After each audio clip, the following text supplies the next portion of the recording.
Good morning students.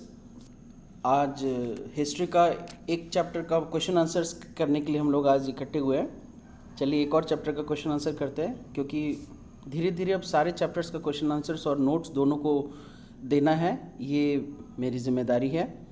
चलिए शुरू करते हैं। चैप्टर 2 स्टैंडर्ड 8 का है, the establishment of company power.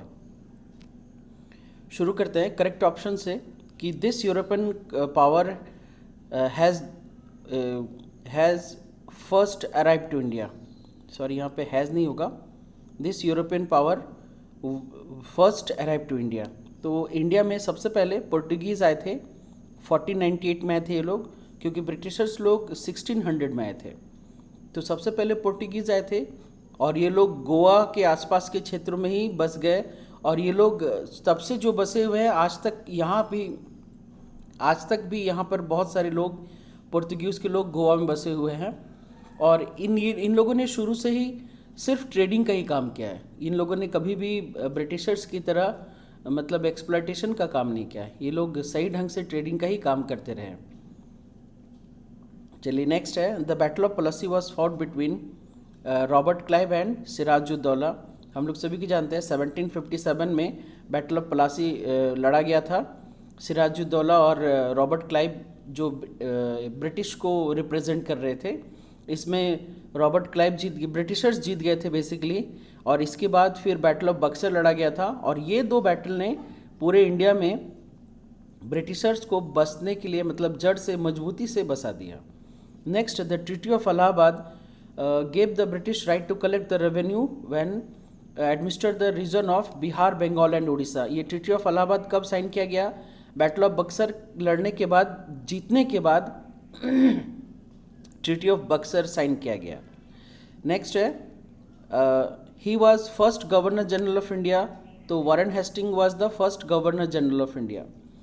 Next है, this state was not annexed by the doctrine of lapse. तो बेसिकली डॉक्ट्रिन ऑफ लैप्स एक ऐसा ब्रिटिश पॉलिसी था जिसमें था कि भाई अगर किसी राजा का अपना प्राकृतिक पुत्र संतान नहीं होता है तो उस राज्य को ब्रिटिशर्स लोग अपने कब्जे में ले लेंगे, क्योंकि अगर आप किसी को अडॉप्ट करते हो तो उसको उस राज्य का उत्तराधिकारी नहीं माना जाएगा। तो सतारा, नागपुर, झांसी, ये सब इसी कंडीशन में ब्रिटिशर्स लोगों ने एनेक्स्ड कर लिया था, कब्जा कर लिया था। हम लोग सतारा, नागपुर के बारे में नहीं जानते, बट झांसी के बारे में जानते हैं, क्योंकि रानी लक्ष्मीबाई जो झांसी की रानी थी उसने इसके विरुद्ध में लड़ाई की और वीरगति को प्राप्त हुई। तो ट्रावनकोर एक ऐसा जगह है, करेक्ट आंसर होगा ट्रावनकोर। ये डॉक्ट्रिन ऑफ लैप्स पॉलिसी के अंडर में इसको एनेक्स नहीं किया गया था। नेक्स्ट है, sir Thomas Roe was sent as ambassador to the Mughal court of Jahangir to secure the permission for setting of factories. हाँ, तो ये क्वेश्चन बहुत बार पूछा जाता है कि who was the first person was sent to the Mughal court as an ambassador. तो sir Thomas Roe, और इन्होंने ही परमिशन दिया था इंडिया में ट्रेडिंग करने का। और इसके बाद ये सिराजुद्दौला के जो दादा थे अलीवर्दी खान, मुर्शिद कुली खान ने बंगाल में ड्यूटी फ्री ट्रेड करने का परमिशन दिया था। इन्होंने इंडिया में ट्रेड करने का परमिशन दिया था और मुर्शिद कुली खान ने बंगाल में ड्यूटी फ्री ट्रेड करने का परमिशन दिया था। नेक्स्ट है, Mir Jafar was the nawab of Bengal after the battle of Plassey. इसके पीछे छोटा सा है इस कहानी है कि पहले जो बंगाल का नवाब थे वो थे सिराजुद्दौला। मुर्शिद कुली खान के बाद अलीवर्दी खान आए, अलीवर्दी खान के बाद सिराजुद्दौला आए। तो उनको पसंद नहीं था कि उनके दादा ने ब्रिटिशर्स को ड्यूटी फ्री ट्रेड का परमिशन दिया था, और चूंकि ब्रिटिशर्स लोग इंटरनल अफेयर्स में भी बहुत ज़्यादा टांग अड़ाते थे तो उसको पसंद नहीं था। तो वो सीधा सीधा ब्रिटिशर्स से लड़ाई करने के बारे में सोचा, और वही जो लड़ाई लड़ा गया उसी को हम लोग बैटल ऑफ प्लासी कहते हैं। तो यहाँ पर बैटल ऑफ प्लासी में सिराजुद्दौला का हारने का सबसे बड़ा कारण था कि सिराजुद्दौला का जो कमांडर इन चीफ था मीर जाफर, ये ब्रिटिशर्स लोग के साथ मिल गया था और ये लड़ाई में पार्टिसिपेट ही नहीं किया था। सिराजुद्दौला के पास ब्रिटिशर्स से कहीं ज़्यादा सैनिक था, मगर फिर भी वो हार गया क्योंकि मीर जाफर ने लड़ाई में भाग ही नहीं दिया। ये अपने नवाब को धोखा दिया, और धोखा देने के बाद इसको भी कोई खास फ़ायदा हुआ ही नहीं। इसको नवाब तो बना दिया गया बैटल ऑफ प्लासी के बाद बंगाल का, मगर ये सिर्फ पपेट की तरह रहा। सारा का सारा पैसा पावर ब्रिटिशर्स के अंडर हाथ में रहा और इसको सिर्फ एडमिनिस्ट्रेशन का काम के लिए थमा दिया गया कि बस तुम कमा के हम लोग को देते रहो। तो ये पपेट की तरह ज़्यादा दिन तो चला नहीं। मीर कासिम को फिर बैठाया गया। मीर कासिम ने फिर बैटल ऑफ बक्सर किया, उससे भी बर्दाश्त नहीं हुआ एज ए पपेट। और अल्टीमेटली ब्रिटिशर्स ने बैटल ऑफ प्लासी जीतने के बाद यहाँ से नवाबी सिस्टम ही हटा दिया गया और गवर्नर जनरल अपॉइंट कर दिया। चलिए यही है। नेक्स्ट है dastak was a trade permit allowed that allowed the East India Company to conduct trade in Bengal without paying custom duties. समझ में आया? तो ये है दस्तक बोलकर एक एक्ट था, साइन किया गया था कि भाई दस्तक के अंडर में, दस्तक के तहत आप लोग ट्रेड करोगे जिसमें कोई कस्टम ड्यूटी आपको पे नहीं करना होगा। Next is Tipu Sultan was the son of Hyder Ali. तो हैदर अली एक बहुत ही प्रसिद्ध और बहुत ही बहादुर राजा थे, मैसूर के राजा थे। कर्नाटक का एक एरिया है मैसूर, तो मैसूर के राजा थे। इन्होंने कभी भी ब्रिटिशर्स को एक्सेप्ट नहीं किया, ब्रिटिशर्स का रूल को एक्सेप्ट नहीं किया, क्योंकि इनके साथ में फ्रांस के लोग थे। फ्रांस के साथ इनका ट्रेडिंग वगैरह होता था और फ्रांस इनको हेल्प भी करता था, क्योंकि फ्रांस के लोगों का ये कभी मकसद ही नहीं रहा है कि भाई कब्ज़ा करना है। उनका है कि ट्रेडिंग करके ज़्यादा से ज़्यादा प्रॉफिट कमाना है, लेकिन किसी देश पर कब्ज़ा करने का उनका मकसद कभी नहीं रहा है। तो ब्रिटिशर्स लोगों का ये जो नीति था, ये हैदर अली और इनका बेटा जो था तो टीपू सुल्तान, इनको पता चल गया था, इसलिए कभी अंदर घुसने नहीं दिए। तो बैटल ऑफ बक्सर के बाद इन लोगों ने सबसे पहले मैसूर पर अटैक किया था, और जिसमें 4 बार लड़ाई लड़ा गया, जिसमें हैदर अली भी वीरगति को प्राप्त हुए और टीपू सुल्तान को भी मार गिराया गया सेरिंगपत्तनम का लड़ाई में। चलिए नेक्स्ट है the Indian soldiers in the British army were known as sepoys. भाई सेपॉयज मतलब छोटा रैंक का सिपाही कहते हैं, ये ब्रिटिश आर्मी में सेपॉयज होते थे।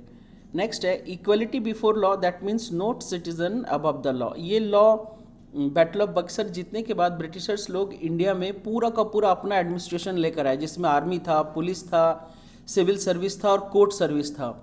तो ये 4 तरह का एडमिनिस्ट्रेशन लाकर पूरे इंडिया को कंट्रोल किया, क्योंकि जब रूल करना है तो सिस्टम के साथ रूल करना है। तो ये चारों सिस्टम इन लोगों ने डेवलप किया और उसी सिस्टम में इन लोगों ने ये पॉलिसी को फॉलो किया कि इक्वलिटी बिफोर लॉ। इसके पहले हिंदू लोगों का जो ट्रायल होता था वो पंडित के सामने होता था, शास्त्र के अनुसार होता था, और मुस्लिम लोगों का ट्रायल किसी काजी के पास होता था और वो शरिया के कानून के हिसाब से होता था, कुरान के कानून के हिसाब से होता था। लेकिन ब्रिटिशर्स ने क्या, इन दोनों सिस्टम को बंद करके सीधा ये लोग कोर्ट सिस्टम स्टार्ट किया और वो अपने लॉ के हिसाब से सबको पनिशमेंट वगैरह देना का प्रावधान शुरू किए। चलिए नेक्स्ट आते हैं, what were the trade Wars. तो ट्रेड वॉर्स क्या होता है, these Wars were a series of Wars fought with the French. जाहिर सी बात है उस समय इंडिया से ट्रेड करने के लिए बहुत सारे कंट्रीज़ तैयार थे, जिसमें फ्रांस था, डच था, पुर्तगीज़ था। तो डच और पुर्तगीज़ बहुत छोटे जगह पर सीमित जगह तक थे, उनको इतना प्रॉब्लम नहीं था। लेकिन फ्रांस भी अपने आप को एक्सप्लोर करना चाह रहा था, फैलाना चाह रहा था, और ब्रिटिशर्स के आगे सबसे बड़ा कॉम्पिटिटर फ्रांस ही था। तो इसीलिए फ्रांस के साथ एक बहुत सारा वार किया गया, just for the expansion and capturing of the trade monopoly in India. ये तो इसी को ट्रेड वॉर्स कहते हैं। फ्रांस की ओर से जोसेफ डुप्लेक्स थे जो फ्रांस को प्रेजेंट कर रहे थे, और इधर रॉबर्ट क्लाइव थे। तो अल्टीमेटली ब्रिटिशर्स ही जीते और पूरी तरीके से इंडिया पर जो मोनोपोली ऑफ ट्रेड था वो ब्रिटिशर्स को ही मिल गया।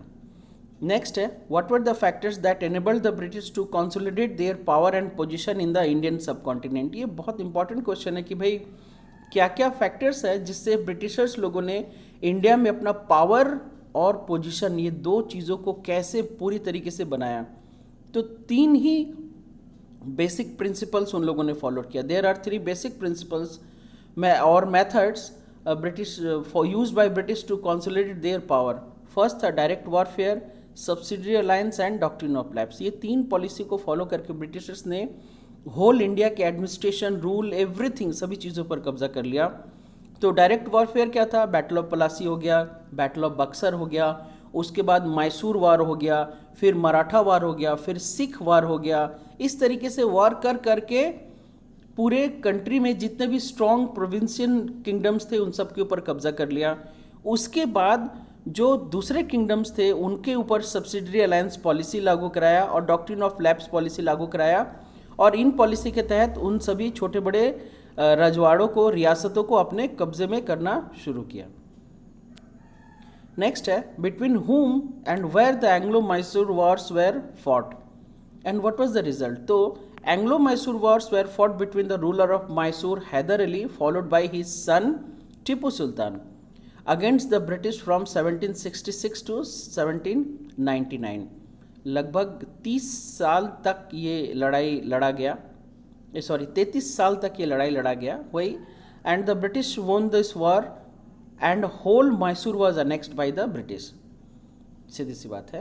एंड नेक्स्ट क्वेश्चन है what were the consequences of Anglo Maratha war. तो मराठाओं के साथ जो लड़ाई लड़ा गया उसके क्या रिजल्ट आए। तो Anglo Maratha wars were fought between 1775 to 1818। आप लोग को मैंने थोड़ी देर पहले ही बताया कि सबसे पहले प्लासी का जो वॉर था, बैटल ऑफ प्लासी, उसके बाद बैटल ऑफ बक्सर, उसके बाद सबसे पहले बैटल ऑफ बक्सर 1764 में, उसके बाद डायरेक्ट इन लोगों ने मैसूर पर अटैक किया क्योंकि वो बहुत ही पावरफुल किंगडम था साउथ इंडिया का। मैसूर के बाद इन लोगों ने मराठाओं के साथ लड़ाई फाइट किया 1775 से 1818 तक, जिसमें इन लोगों ने मराठाओं को बहुत बुरी तरीके से हराया। इसके पीछे भी लॉजिक यही था कि मराठा किंगडम में जितने भी उनके सामंत थे और जो भी पेशवा थे वो बहुत वीक हो चुके थे। वो आपस में इतना लड़ते थे कि मतलब उनका कोई माने परफेक्ट ना तो कोई लीडर था, ना ही कोई परफेक्ट उनको लीड करने वाला था, ना ही इनके आपस में यूनिटी था। और इसी का फ़ायदा उठाकर ब्रिटिशर्स ने उनको बहुत बुरी तरीके से क्रश कर दिया and a large part of Maratha kingdom was annexed by the British. सीधी सी बात है। नेक्स्ट है what was the significance of the charter act of 1853। तो थोड़ी देर पहले मैंने आप लोगों को बताया कि जब पूरा मतलब battle of Plassey, battle of Buxar, Maratha Wars, Mysore Wars, Anglo Sikh Wars, ये सारा चीज़ करके जब होल इंडिया को इन लोगों ने अनेक्स्ट कर लिया, होल इंडिया के जितने भी बड़े बड़े राजा थे उन सबको जब ये लोग अनेक्स्ट कर लिए तो छोटे छोटे छोटे रियासत तो ऑटोमेटिकली इनके आगे सरेंडर हो गए। तो सरेंडर होने के बाद इन लोगों ने अपना एडमिनिस्ट्रेशन स्टार्ट किया, जिसमें ICS वगैरह ये सारा एग्ज़ाम वगैरह स्टार्ट कराया, क्योंकि इनको एडमिनिस्ट्रेशन चलाने के लिए बहुत सारे लोगों की ज़रूरत होने लगी भाई। तो इन लोगों ने भर्ती करना शुरू किया, अपने सैनिक में भर्ती करना शुरू किया, अपने पुलिस में भर्ती करना शुरू किया। तो ये सारे सिस्टम के लिए लोग चाहिए थे। तो यहाँ इस कंडीशन में सिविल सर्विस स्टार्ट हुआ, क्योंकि इन लोगों ने पूरे कंट्री को, रजवाड़ों को अलग अलग डिस्ट्रिक्ट्स में बांटा और हर एक डिस्ट्रिक्ट्स को छोटे छोटे पार्ट में बांटा, जिसको हम लोग कहते हैं, मैंने ये थाना के हिसाब से डिवाइड किया कि ये थाना में इतना एरिया आएगा, तो वहाँ पर एक पुलिस स्टेशन रखा, वहाँ पर एक कांस्टेबल रखा। तो basically Indian civil service start किया गया, लॉर्ड कॉर्नवालिस ने स्टार्ट किया। तो इंडियन सिविल सर्विस स्टार्ट करने के बाद इन्हें और ज़्यादा लोगों की ज़रूरत पड़ी, जिम्मेदार, पढ़े लिखे, शिक्षित व्यक्ति की ज़रूरत पड़ी। तो चार्टर एक्ट लाया गया जो 1853 में आया। इसमें यह कहा गया था कि भाई इंडियंस भी ज्वाइन कर सकते हैं इंडियन सिविल सर्विस। इसके पहले सिर्फ ब्रिटिशर्स लोग ही इसके पार्ट थे। तो Indians can join the civil service through open competitive examinations. तो ये बहुत ही कम एज में होता था, बहुत ही टफ एग्ज़ाम होता था। एंड जानकारी के लिए बता दूं, हमारे देश के जो फर्स्ट ICS को क्रैक करने वाले महान लेजेंड थे सुभाष चंद्र बोस, जिन्होंने ये एग्ज़ाम को क्रैक करके, वो चाहते तो किसी भी डिस्ट्रिक्ट का डिस्ट्रिक्ट कलेक्टर बन सकते थे, लेकिन उन्होंने एग्ज़ाम पास करके दिखा दिया, अपने पिताजी को दिखा दिया कि भाई हम लोग कर सकते हैं। बाकी उसके बाद तो उन्होंने अपना पूर्ण जीवन को देश की आज़ादी के लिए समर्पित कर दिया। उनसे महान स्वतंत्रता के नेता भारत में आज तक कोई पैदा नहीं हुआ, कोई नहीं, मतलब कोई नहीं। चलिए नेक्स्ट है, लास्ट क्वेश्चन है, हु वर द सेपॉयज। तो सेपॉयज क्या है? Basically they were the Indians in the British army, they were called as sepoys. Now जरा सा लॉन्ग क्वेश्चन में आते हैं, व्हाट इज मर्केंटाइलिज्म। तो मर्केंटाइलिज्म क्या है? Basically mercantilism was an economic policy that was highly popular in Europe from 16th to 18th century. As per this policy, government tried to control the economy and trade in order to make their country powerful and accumulate wealth. तो इस policy के तहत यही कोशिश होता था कि भाई ट्रेड बढ़ाया जाए और देश में बाहर से पैसा लाया जाए, क्योंकि जब देश के अंदर पैसा उगाने का जो क्षमता होता है वो घट जाता है तो बाहर से ही पैसा लाना होता है।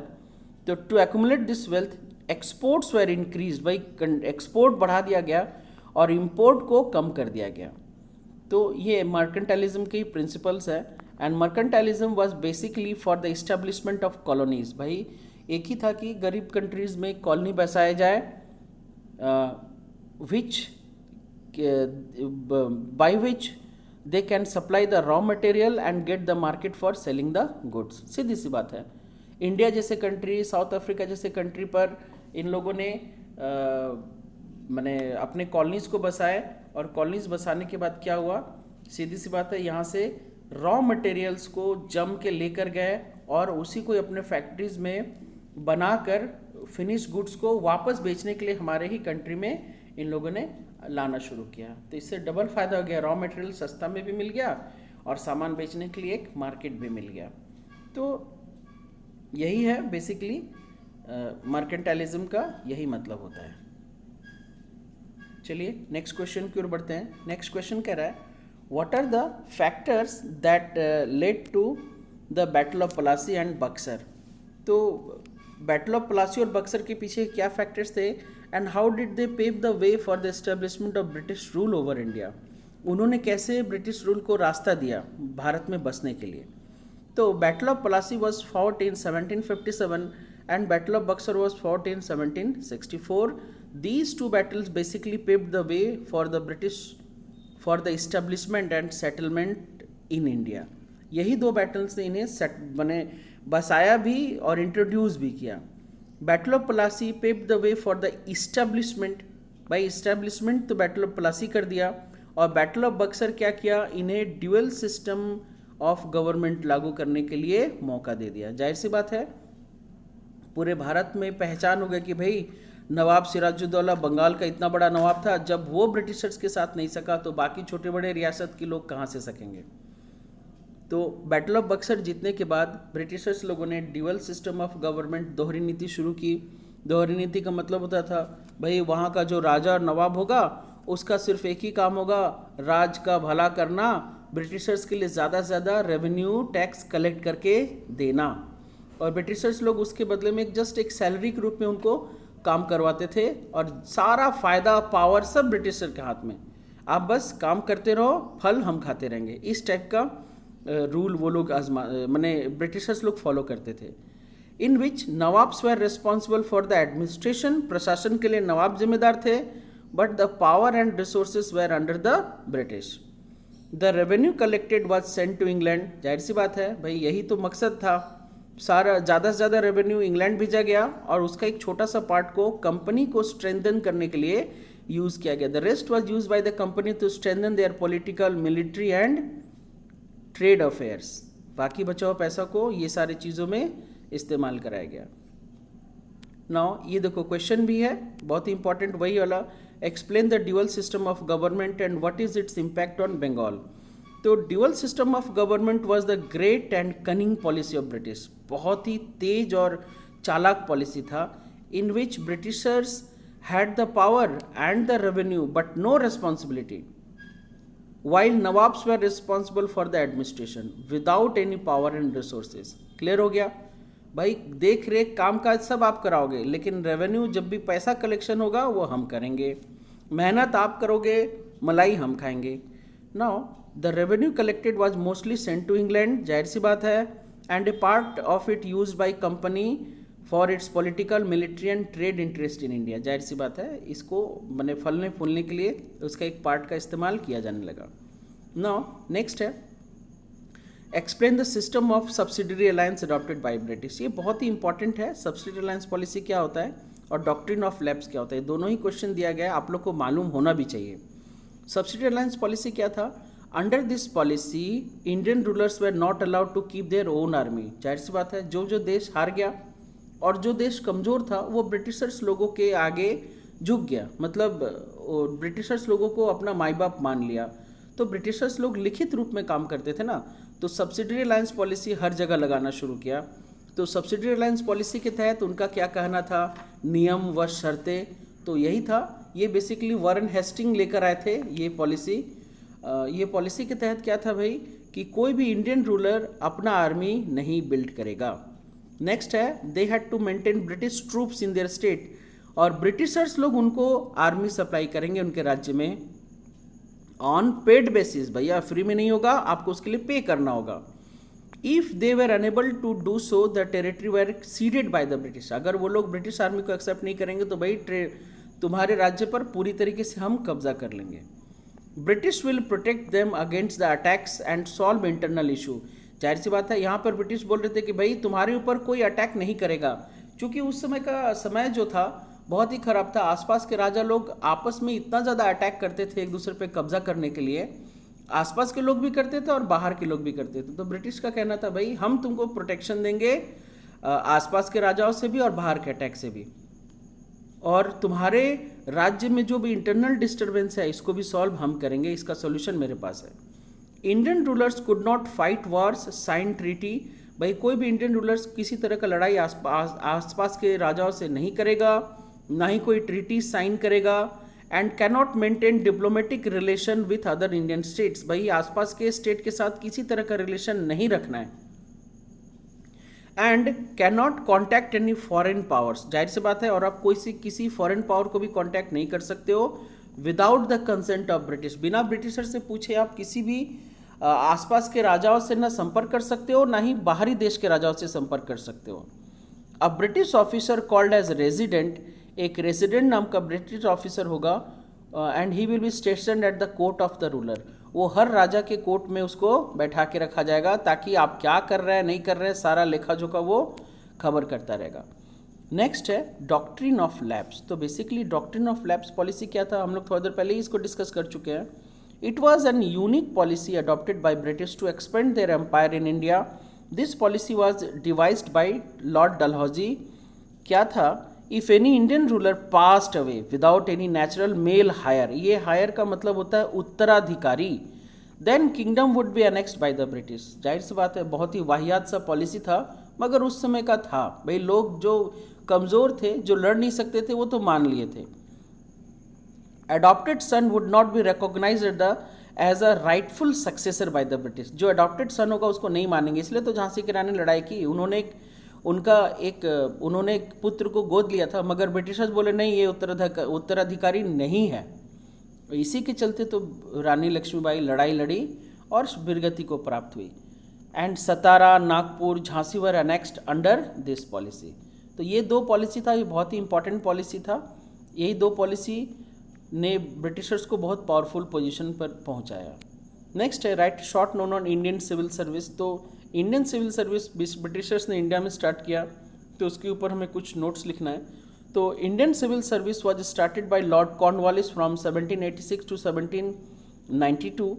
ICS Indian civil service servants were responsible for the law, order and revenue administration. Basically ये इसी काम के लिए शुरू किया गया था, लॉ, ऑर्डर और रेवेन्यू एडमिनिस्ट्रेशन को मेंटेन करने के लिए। ये लोग बहुत दूरदर्शी थे, इन्हें पता था कि भाई जब हम पूरी तरीके से राज करेंगे तो लोग कहीं ना कहीं विद्रोह जरूर करेंगे, अगेंस्ट में खड़े होंगे। तो उसके पहले से इन लोगों ने लॉ और ऑर्डर को पहले से ही लागू करना शुरू कर दिया कि भाई ये लॉ है, इसके अगेंस्ट गए तो ये पनिशमेंट होगा।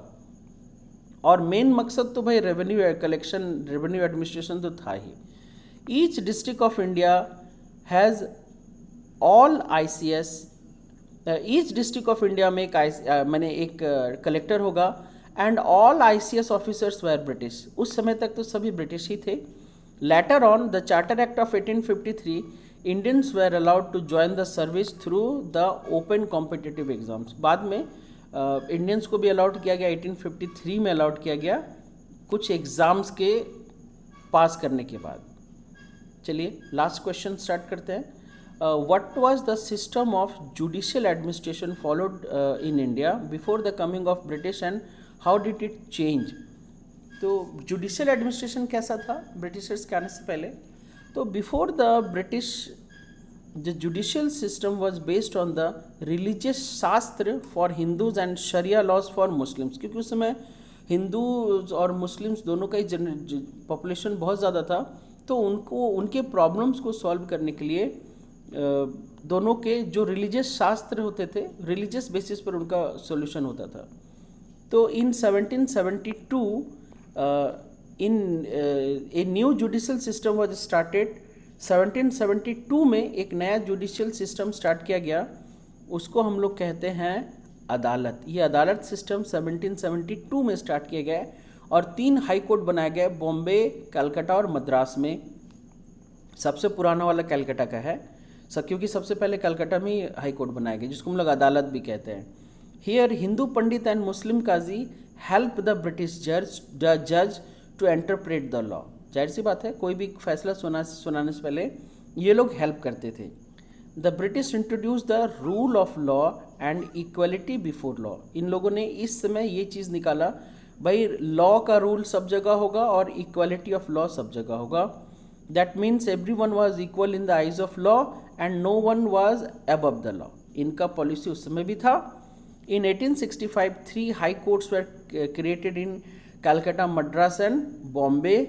At local level, a number of district courts, registrar court and subordinate courts were established. जाहिर सी बात है. और साथ ही साथ लोकल लेवल पर भी बहुत सारे डिस्ट्रिक्ट कोर्ट खोले गए, रजिस्ट्रार कोर्ट खोले गए और सबऑर्डिनेट कोर्ट्स भी खोले गए, ताकि लोगों का जो प्रॉब्लम है वो सॉल्व हो सके. चलिए, ये चैप्टर का क्वेश्चन आंसर्स कंप्लीट हो गया. आप लोग अगर 1-2 बार इसको सिर्फ शांत होकर बैठकर सुनोगे तो मैं गारंटी दे सकता हूँ अच्छे तरीके से याद हो जाएगा. चलिए, best of luck for your coming exam. जय हिंद.